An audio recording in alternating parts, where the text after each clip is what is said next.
Are you ready for another story? I have another story by Max Lucado. You know, we read one by him already. This one is called Children of the King. Are you ready? A long time ago, in a land much like your own, there was a village, and in this village lived 5 orphans. Orphans are children who have no parents. A lonely family of fatherless children, they had banded together against the cold. One day a king learned of their misfortune and decided to adopt them. He decreed that he would be their father and planned to come for them. All the people in the land thought it odd that the king should adopt these children. He already had so many people to care for. Why does the king want them? The people would ask. But the king had his reasons. When the children learned that they had a new father, and their father was the king, no less, and the king was coming to visit, they went wild with excitement. When the people of the village learned that the children had a father, and that their father was the king, and that the king was coming to the village, they were terribly excited as well. They went out to see the children and told them what to do. "You need to impress the king," they explained. "Only those with great gifts to give will be allowed to live in the castle." The people didn't know the king. They just assumed that all kings wanted to be impressed. So the children worked long and hard preparing their offerings. One boy who knew how to carve determined to give the king a wonderful work of wooden art. He set his knife against the soft skin of the elm and whittled. The small blocks of wood became alive with eyes of a sparrow or the nose of a unicorn. His sister decided to present the king with a painting that captured the beauty of the heavens, a painting worthy to hang in his castle.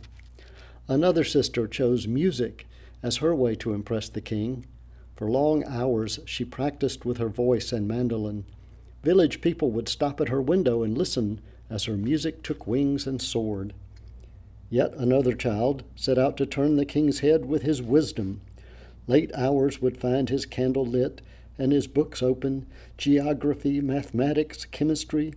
The breadth of his study was matched only by the depth of his desire. Surely a sage such as the king would appreciate all his hard work. But there was one little girl who had nothing to offer. Her hand was clumsy with the knife, her fingers stiff with the brush. She opened her mouth to sing, but the sound was hoarse. She was too dull to read. She had no talent. She had no gift. All she had to offer was her heart, for her heart was good. She spent her time at the city gates, watching the people come and go. She would make pennies by grooming their horses or feeding their animals. A stable girl she was, a stable girl with no stable. But she had a good heart. She knew the beggars by name. She took time to pet each dog. She welcomed home the travelers and greeted the strangers. "How was the journey?" she would ask. "Tell me what you learned on your visit. How is your husband? Do you enjoy your new work?" She was full of questions for people because her heart was big and she cared about people. But since she had no talent and no gift, she grew anxious that the king would be angry. The villagers told her that the king would want a gift, that she should set her mind about the task of making one. So she took a small knife and went to her brother, the carver. "Could you teach me to carve?" she asked. "Sorry," the young crafter responded without looking up. "I've much work to do. I don't have time for you. The king is coming, you know." The girl put away her knife and picked up a brush. She went to her sister, the artist. She found her on a hill painting a sunset on a canvas. "You paint so well," said the girl, who had no gift but a big heart. "I know," the painter answered. "Could you share with me your gift?" "Not now," the sister responded with eyes on her palette. "The king is coming, you know." The girl with no gift then remembered her other sister, the one with the song. "She will help me," she said. But when she arrived at her sister's house, she found a crowd of people waiting to listen to her sister sing. "Sister," she called, "Sister, I've come to listen and learn." But her sister couldn't hear. The noise of the applause was too loud. Heart heavy, the girl turned and walked away. Then she remembered her other brother. She took a book with small words and big letters and went to see him. "I have nothing to offer the king," she said. "Could you teach me to read so I might show him my wisdom?" The young sage-to-be didn't speak. He was lost in thought. The child with no gift spoke again. "Could you help me? I have no talent." "Go away," said the scholar, scarcely moving his eyes from the text. "Can't you see I'm preparing myself for the coming of the king?" And so the girl went away sorrowfully. She had nothing to give. She returned to her place at the city gates and took up her task of caring for people's animals. After some days, a man in merchant's dress came to the small town. "Can you feed my donkey?" he asked the girl. The orphan jumped to her feet and looked into the brown face of the one who had traveled far. His skin was leathery from the sun, and his eyes were deep. A kind smile from beneath the beard warmed the girl. "That I can," the girl answered, and eagerly took the animal to the trough.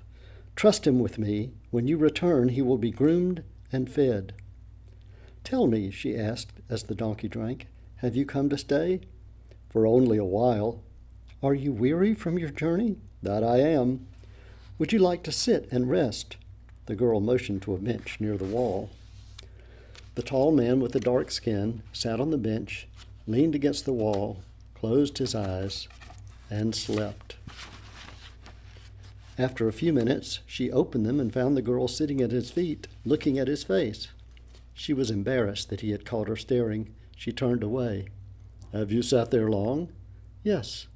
"What do you seek?" "Nothing. You seem to be a kind man with a peaceful heart. It's good to be near you." The man smiled and stroked his beard. "You are a wise girl," he said. "When I return, we will visit more." The man did return quite soon. "Did you find whom you sought?" the girl asked. "I found them, but they were too busy for me." "What do you mean?" "Those I came to see were too busy to see me. One was a woodsmith rushing to complete a project. He told me to return tomorrow. Another was an artist. I saw her sitting on a hillside, but the people below said that she did not want to be disturbed. The other was a musician. I sat with the others and listened to her music. When I asked to talk with her, she said she had no time. The other I sought had left. He has moved to the city to go to school." The girl's eyes widened. "But you don't look like a king," she gasped. "I try not to," he explained. "Being a king can be lonely. People act strangely around me. They ask for favors. They try to impress me. They bring me all their complaints." "But isn't that what a king is for?" asked the girl. "Certainly," responded the king. "But there are times when I just want to be with my people. There are times when I want to talk to my people, to hear about their day, to laugh a bit, to cry some. There are times when I just want to be their father." "Is that why you adopted the children?" "That's why. Children like to talk. Adults think they have to impress me. Children don't. They just want to talk to me." "But my brothers and sisters were too busy?" "They were, but I'll come back. Maybe they'll have more time another day. Would you like to ride on my donkey to the castle?" And so it happened that the children with many talents but no time missed the visit of the king, while the girl whose only gift was her time to talk became his child.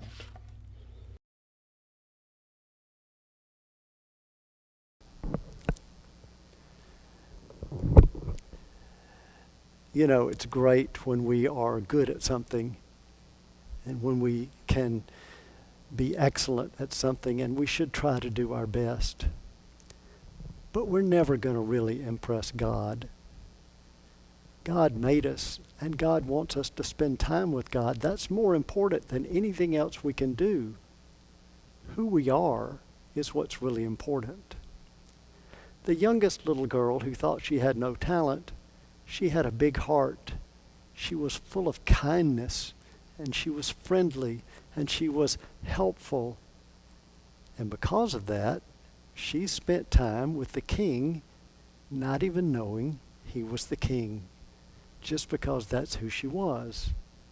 And so she got to be the child of the king that she was meant to be, while the others were so busy trying to impress the king that they missed him altogether. You know, we are children of a king. Jesus is our king. And while it's great for us to be the best we can be, what's really, really important is that we spend time with Jesus, spend time with our King. We can do that by praying. We can do that by talking about him. And then we need to have big hearts and act toward people with kindness and generosity and friendliness, because that's the way he wants us to be. And who knows, we might even meet the King without even realizing it. And do you know why Jesus wants to spend so much time with us? Of course you know. It's because he loves you this much. So God bless you. God bless you that you remember always that you are the beloved child he created you to be. And good night.